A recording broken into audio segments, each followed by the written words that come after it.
In today's video, I'm going to teach you how to navigate through QuickBooks settings to modify some of your advanced account settings.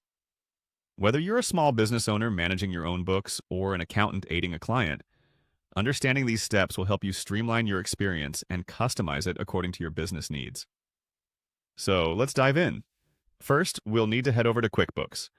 Open your preferred web browser and type in the URL for QuickBooks Online. Once you're at the home page, go ahead and sign in with your credentials.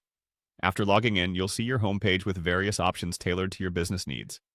Once you've accessed the homepage, look towards the top right corner of your screen for the settings icon, which is usually represented as a gear or cogwheel. Clicking on this will open a drop-down menu. This menu is your gateway to various settings and customizations that QuickBooks offers.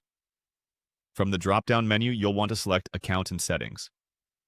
Now, this is an important step because Account and Settings is where you can make several core changes to how your QuickBooks operates. It's your one-stop shop for managing things like company info, lists, expenses, sales, and more.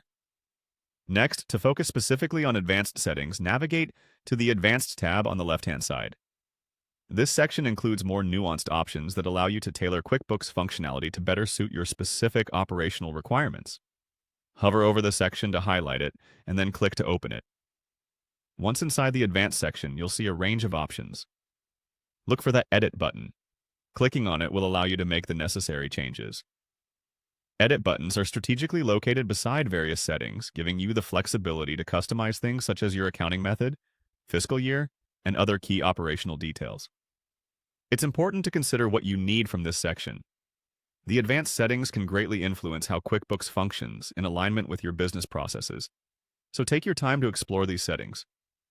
Remember, any changes you make here should align with your business's financial practices and regulatory requirements, so it might be worth consulting with an accounting professional if you're unsure.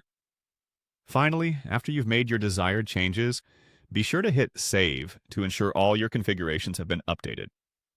This last step is crucial to ensure none of your adjustments are lost. And that's a wrap.